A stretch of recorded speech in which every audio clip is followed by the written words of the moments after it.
Et voilà. Espérons que ça va être correct. Et, hein? Une minute.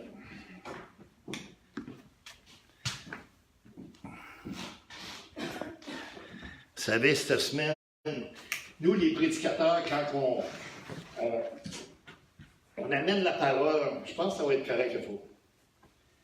Quand on amène la parole, on demande toujours au Seigneur, Seigneur, garde-nous humbles. Garde-nous humbles. Et puis, j'étais là, cette semaine, je disais ça, Seigneur, la chair est tellement vite des fois, Puis tout d'un coup, il y a une petite fille, elle avait, oh mon Dieu, elle devait avoir après une dizaine, 10 ans, quelque chose de même. Je regardais, puis elle disait à son père, elle dit, papa, elle dit, j'ai été à l'école du dimanche, elle dit, j'ai appris à lire la Bible. Son père, il dit, oui. Il dit, qu'est-ce que tu as appris? Ben, elle dit, j'ai appris que Dieu a créé Adam. Puis tout d'un coup, Adam était tellement tout seul qu'il a pris son cerveau et il a créé sa femme. Ouais. Eh bien, il dit, merci Seigneur, les enfants, hein, c'est spécial.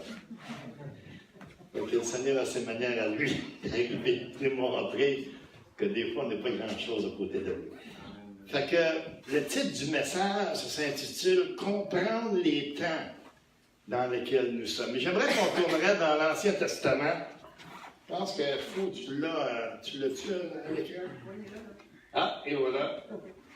Et ça dit des fils d'Issachar, ayant l'intelligence des temps pour savoir ce que devait faire Israël, 200 chefs et tous leurs frères sous leurs ordres.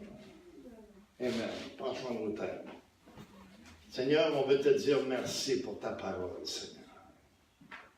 On veut te dire merci, Seigneur Jésus, pour cette lumière que tu nous as donnée, ta parole écrite, Seigneur, pour nous montrer le chemin, Seigneur, et suivre tes voies, Père éternel. On te demande de bénir cette prédication, Seigneur. Et s'il y en a une ou un qui écoute et qui n'a pas encore reçu la personne merveilleuse du Seigneur Jésus-Christ, on prie, on te supplie, pendant que la porte de l'arche est encore ouverte, d'ouvrir ton cœur au Seigneur Jésus-Christ. En ton saint précieux nom, Seigneur. Amen. Amen.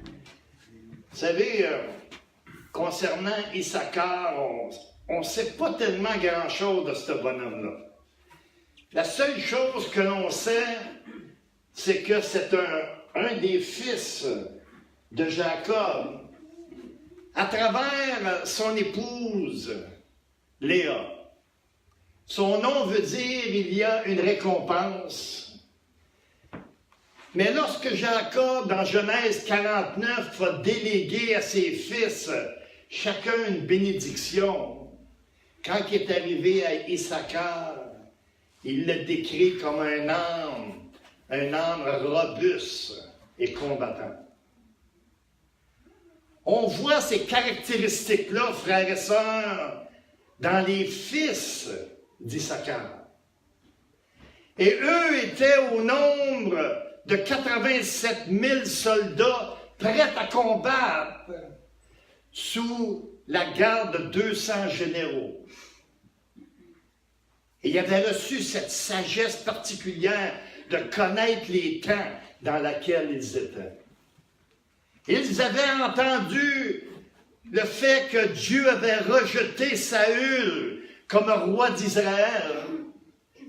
Et ils avaient compris que Dieu avait envoyé Samuel vers la maison d'Isaïe, père de David, pour oindre un de ses fils, roi d'Israël. Et quand que Samuel est arrivé dans la maison d'Isaïe, il a vu 7 bonhommes prêts à être roi d'Israël. Il manquait juste l'onction et tout d'un coup, ça dit dans 1 Samuel au chapitre 16 que le Seigneur avait rejeté les 7 qui s'étaient présentés devant lui. Et là, frères et sœurs, Il y a une des plus grandes révélations que Dieu a données à l'Église dans sa parole qui ébranle les colonnes des temples religieux.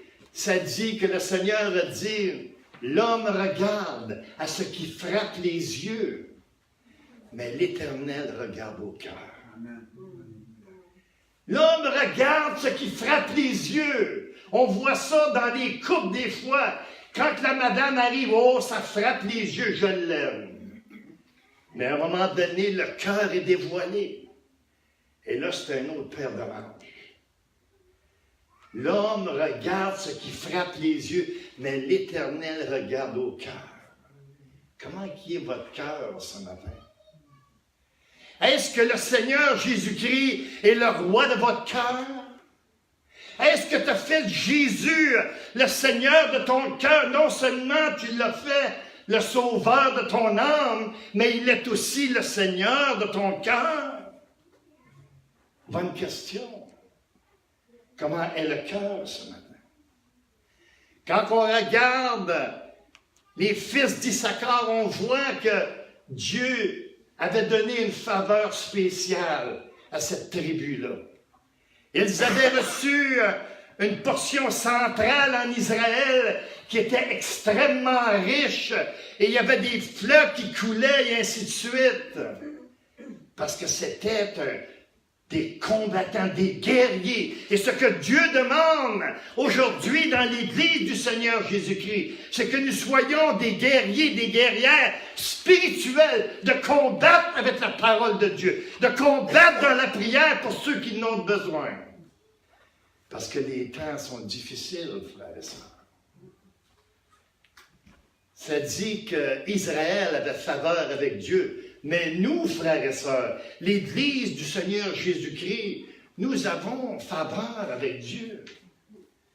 La parole de Dieu nous dit que Jésus-Christ a tellement aimé l'Église qu'il s'est donné lui-même pour elle, pour amener à lui-même une Église pure et sans tache.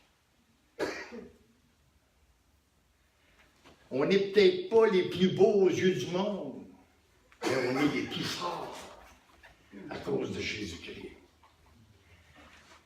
On n'est peut-être pas les plus riches dans ce monde, mais on est les meilleurs parce que nous avons la vérité qui est le Fils de Dieu.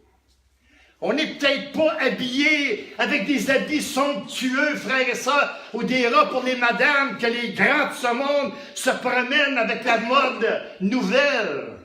Mais on est habillés avec le vêtement de justice de Jésus-Christ, lavé du sang précieux de l'agneau, où ce que nous allons vivre pour l'éternité, dans la perfection de Dieu, frères et sœurs. Nous avons faveur avec Dieu. Mais dans notre temps à nous, regardons, dans notre temps, nos politiciens viennent de légaliser le pot, la drogue, qui est une porte d'entrée pour que d'autres, des jeunes, puissent arriver et se donner encore plus profondément dans des drogues qui sont encore plus dures. Dans notre temps, ces mêmes politiciens-là ont légalisé l'avortement. Et je disais ça à un frère, que la semaine passée, il y en a un qui a dit à la télévision que juste en Amérique du Nord, chaque année, il y a au-dessus de 60 millions d'enfants qui sont déchiquetés dans le sein de leur mère. Et Dieu dit qu'un jour le jugement va venir. Un jour le jugement va atteindre cette planète parce que Dieu dit qu'il est ceux qui jettent du sang innocent. Ces mêmes politiciens, frères et sœurs, ont légalisé le mariage du même sexe, que l'Éternel dit que c'est une abomination à l'Éternel. Et les hommes se promènent, pareil comme s'ils mettraient leur poing dans la face du Seigneur Tout-Puissant, en pensant qu'ils peuvent pécher sans qu'il y ait une conséquence quelque part. Dans notre temps, nous devons nous tenir pour la personne du Seigneur Jésus-Christ. Et j'entendais, c'est la semaine passée, aux États-Unis, un groupe des centaines de personnes de Google et des richimes de ce monde ont demandé une demande pour devenir une église. L'intelligence artificielle. Leur église se nomme la Voix du futur. Leur manuel, leur Bible, c'est le manuel de l'intelligence artificielle. Ils sont en train de créer ce qu'ils appellent un robot messie, que les gens vont pouvoir aller demander n'importe quelle question. Et sur un privilège d'adoration, il va leur donner la réponse. C'est dans notre temps, nous, ça, frères et sœurs, que ça se joue. Et Paul nous a mentionné, frères et sœurs, dans 2 Timothée au chapitre 3, il dit, dans la fin des temps, il y aura des temps difficiles. Et le mot grec pour difficile, c'est le mot chalipos, frères et sœurs. Et on retrouve ce mot-là une autre fois dans toute la parole de Dieu. Et c'est dans Matthieu 8, au verset 23. Peux-tu le mettre? 28, c'est ça, Paul. Lorsque Jésus, vous vous en souvenez, Jésus avait calmé la tempête sur la mer de Tibériade, il est arrivé dans le pays des Gadaréniens, 2 démoniaques sortent des sépulcres, vinrent au-devant de lui, ils étaient si furieux que personne n'osait passer par là. Le mot furieux dans le grec, c'est chalépos. Le même mot qui est utilisé dans la fin des temps que Paul dit, il va y avoir des temps difficiles. Chalépos. Que ce que ça dit, c'est que la société est en train de se façonner d'une manière que ça va devenir de plus en plus démoniaque, que les gens n'ont même pas une idée de la situation qui s'en vient. Mais, hein, t'as dit que... Merci Seigneur pour l'autre, hein?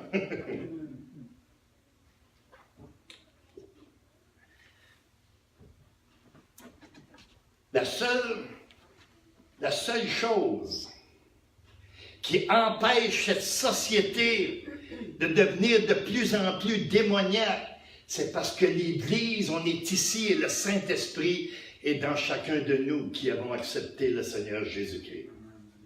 À cause de ça, parce que c'est ça que ça dit dans Thessaloniciens, qu'on empêche, le Seigneur empêche l'ennemi de s'éparpiller et de se développer encore plus.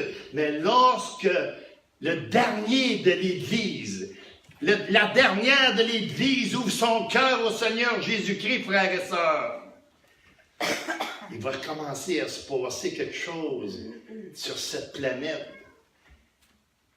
que j'aimerais arriver et vous décrire qu'on n'a pas entendu souvent. Ça va être la société après l'enlèvement. Comment ça va être?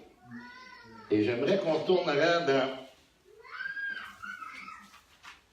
Apocalypse, au chapitre 6, le verset 4.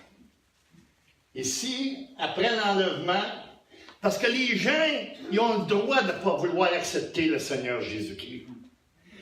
Ceux qui nous écoutent et qu'ils n'ont pas accepté Jésus-Christ ont le droit. Le Seigneur, c'est quelqu'un qui ne pousse pas à forcer les gens à l'accepter. C'est une personne d'amour, le Seigneur.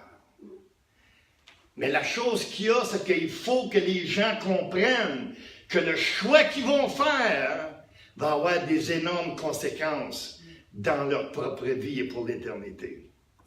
Et dans l'Apocalypse, ça dit que lorsque le sceau est arrivé, et en passant, l'Apocalypse, les premiers trois années et demie, frères et sœurs, vous remarquerez que c'est la colère de l'agneau.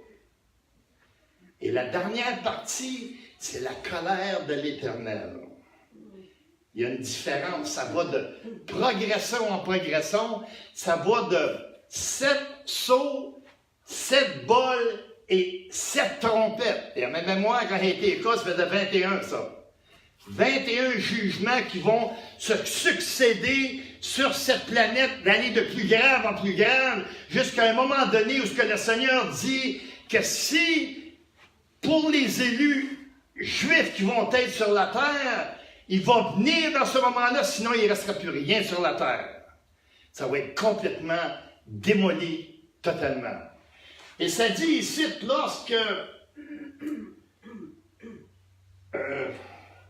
lorsqu'il sortit un cheval roux, celui qui le montait a reçu le pouvoir d'enlever la paix de la terre, afin que les hommes s'égorgeassent les uns les autres, et une grande épée fut donnée.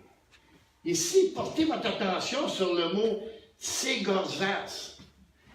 Ce sont les hommes. Et dans les Grecs, cette portion-là du grec « s'égorgeassent », c'est un massacre de boucherie qui va se passer sur cette planète. Et ce n'est pas des armées qui vont se battre un, ça va être les hommes sur la terre vont être déchaînés parce que le démoniaque va prendre pouvoir et ils vont chalaposse un envers l'autre, s'égorger, se massacrer comme une boucherie entière.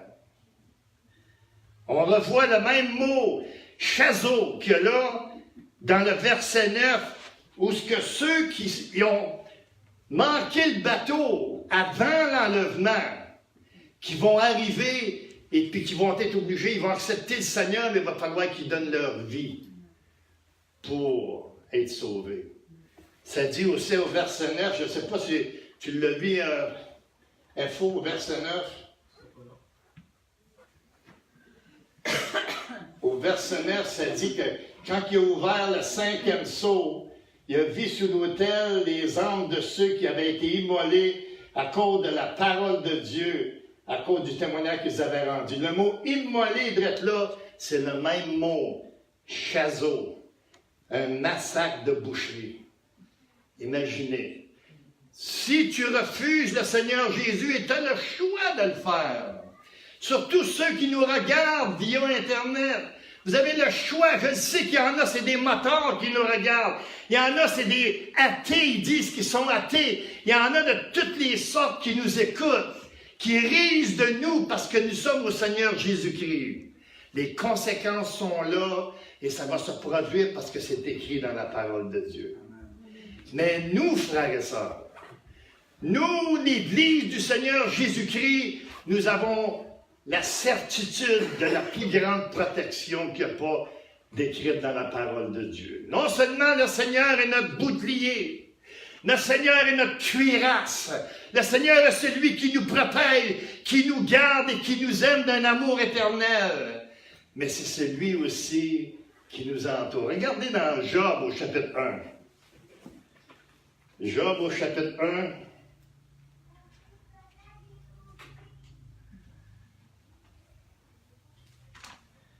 Vous vous souvenez, quand au chapitre 1, verset 10, le Seigneur mentionne Job comme étant un homme intègre et ainsi de suite, et Satan s'en vient mais il dit, oui, mais ne l'as-tu pas protégé? Dans l'hébreu, ça c'est un mot, cette phrase-là. Tout ça ici, ne l'as-tu pas protégé en haut? En hébreu, c'est un mot, c'est souk. Et le mot souk en hébreu, ce que c'est que l'ennemi dit au Seigneur, t'as mis une muraille alentour de lui, puis je ne suis pas capable de la pénétrer.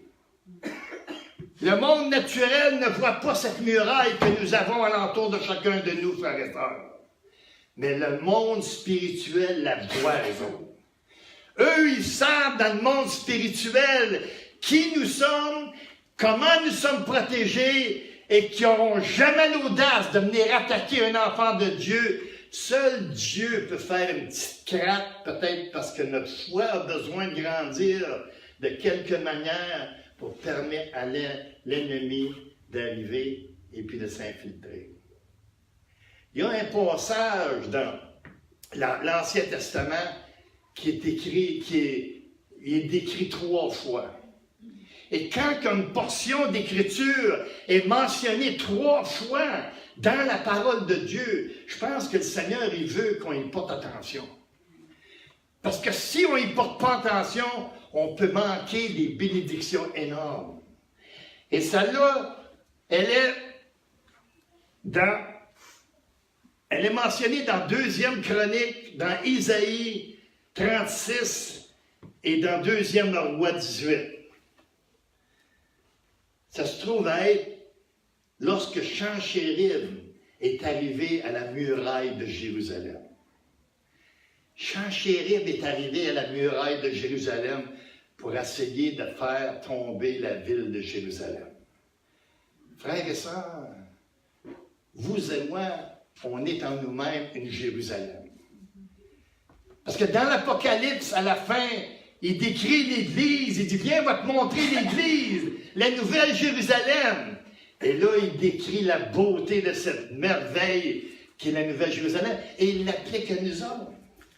Et nous avons une muraille alentour de nous. Et Sanchérib de ce monde va se présenter demain matin. Va se présenter, mais qu'on sorte d'ici.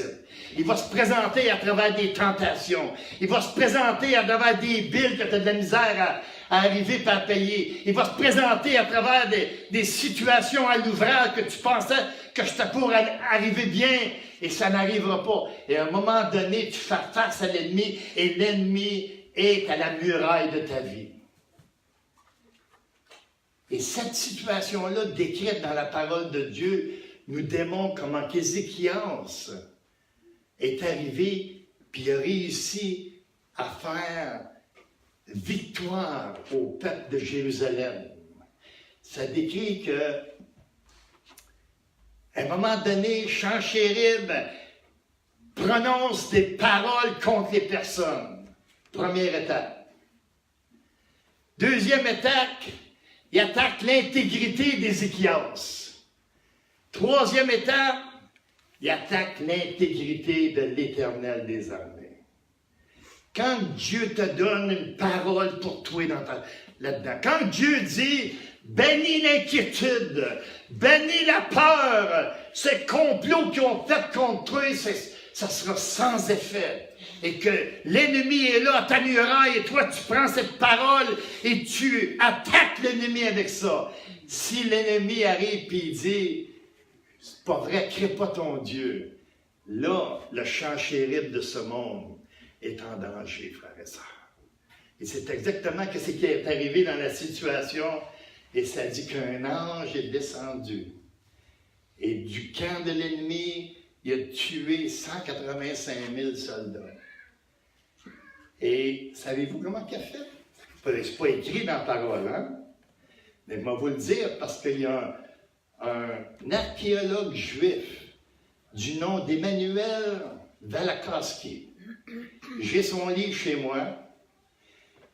Il a réussi à déterrer dans le désert de plusieurs kilomètres à l'extérieur de Jérusalem, où il y avait des tribus badouins.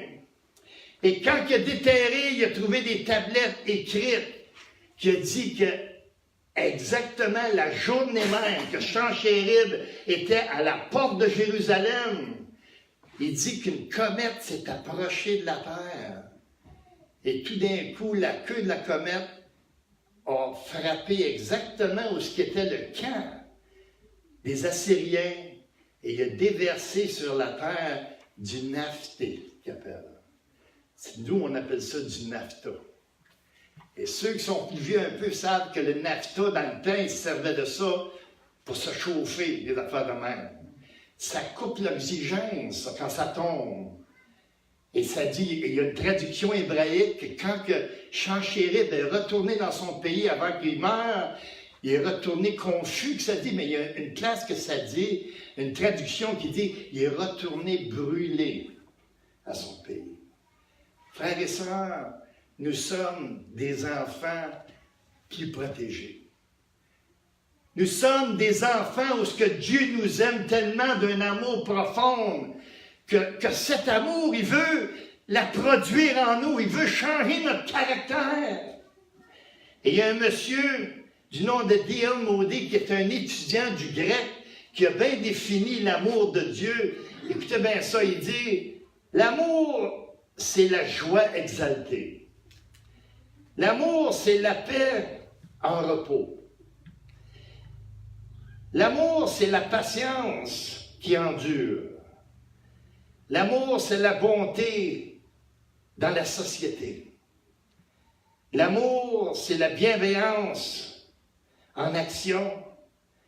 L'amour, c'est la fidélité sur le champ de bataille. L'amour, c'est la douceur à l'école. Et l'amour, c'est la maîtrise de soi à l'entraînement. Frères et sœurs, le vieux caractère que nous avons, Dieu veut le transformer. Dieu veut le changer. Dieu veut mettre son caractère en nous pour que les gens de l'extérieur de la société vont voir que nous avons quelque chose qu'eux n'ont pas. Parce que le monde s'en va dans un chemin d'éternité, frères et sœurs. Penchons nos têtes. Seigneur, on veut te dire merci pour ta parole de guérison, Seigneur. On veut te dire merci pour ta grâce que tu nous as donnée, Seigneur. Que l'on peut se réjouir d'un si grand salut et connaître ta personne merveilleuse. Seigneur, on vit à une époque où les gens veulent plus les bonbons que celui qui donne les bonbons. Ils veulent plus la guérison que celui qui donne la guérison. Aide-nous, Seigneur, de notre cœur, à rechercher celui qui te représente en toutes choses, le Fils de ton amour, en ton saint nom. Amen. De demander à la gang de venir en avant. S'il y en a qui ont besoin, ils veulent qu'on prie pour eux autres, non? On va le faire.